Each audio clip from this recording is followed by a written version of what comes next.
So I think something that's really important that we should be talking about, and I think a lot of people are talking about, but there isn't necessarily an official structure to how to get into it.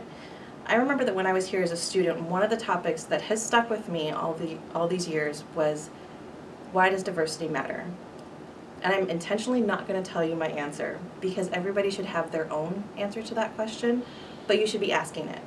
And I know that when I was here, I had ideas about it, and I still carry some ideas of, I don't want to be hired because I'm the girl bass player. I don't want to be hired for the color of my skin. I don't want to be hired to be a token. But I do know that I add value because of certain things. Like, I have a different perspective because I'm from California and Michigan. And vice versa, people who come from outside of California, outside of Southern California, bring a different perspective, and I think that's really important. And I think talking about that with some people who have experience in the field and sussing out what your answer is to why does diversity matter is really, really important.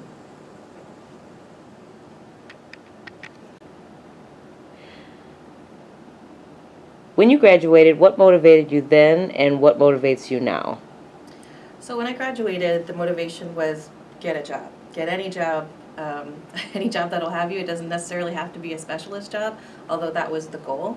But at the time, in 2009, I was up against veterans who had been in the industry for years, and so anybody who needed to hire a specialist librarian was faced with a lot of applicants, and a lot of very qualified applicants. So at the time, it was just get a job. What motivates me now is to really utilize the experience that I've had in the last 10 years and to build on it and to continue to grow as a professional. Okay, do you have tips for success for students who feel called to work in academic libraries, especially in urban areas? I think being able to speak to your environment is really important. So if you come from a place that you don't have the experience in the urban environment and you know that that's going to be a struggle, then take the time to explore what that is and make sure that you're going to be comfortable there. So for example, when I went back to Los Angeles, I met a lot of people who came from elsewhere. I met people who came from Nebraska, who came from North Dakota. And they went through culture shock, which I think anybody does going to California, especially Los Angeles. But once they understood what the culture was, they were much more comfortable. So that really aids the ability to survive in an urban environment. Have the recent changes in Detroit had an effect on your job in the library? Well, I'll be honest, that's hard for me to say because I've only been here for about 6 or 7 months. But I will say that there's definitely it's more vibrant now than it was 10 years ago when I was here as a student. So on one hand, it's great for people who are already here and know the changes that have been going on, the positive changes. But on the other hand, people outside of this community who don't know all of the great things that have been happening still have that stigma of, oh, it's Detroit, or I can't believe that you want to, for California, I can't believe you want to move back to snow and whatever. So, I mean, there's still the struggle of dealing with the stigma, but at least there are things that we can point to that are positive improvements to be able to just say, instead of, trust me, it's better, you can actually say, it's not just me, everybody here knows it. Are there any unique programs, services, or features at your library that you would like to share? Why, yes. So when I came here to interview, the committee told me that there was this really cool giant Microsoft Surface Hub, which I'd never heard of before. It's basically a giant Microsoft version of an iPad, but it looks like a TV. And so I knew about this program called StaffPad that is a musical notation program where you can physically write on the screen, and then as soon as you get out of that measure, it turns it into typeface music. So we were able to add that to the Surface Hub.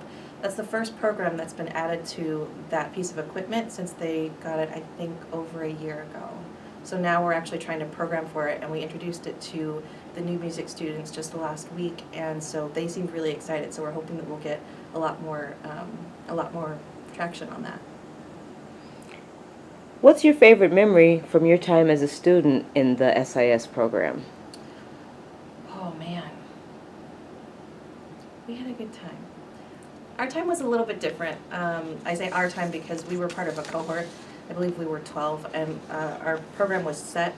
So we didn't really select our classes so much as they were already selected for us. So we didn't have to go through the turmoil of, do I want to take this at this time? Do I want to take this? It was like we were voluntold which classes we were going to take, which was fine. But the really cool thing was that we got to go into our internships day one, whereas other programs that I was looking at, you had to be in the program for, I think, a year or at least a semester before you could go out and start doing the work. So we were introduced, there was another music student who had a background in music just like me, and we started out at the DSO, and some other people got to go to the DIA, and I think that was a really valuable experience for us. And the fact that we moved through the program together and we still have some of those professional relationships, like the fact that I can call on one of my cohorts over in art because he's still here, and so I don't have to fight that mountain to get in to talk to the faculty.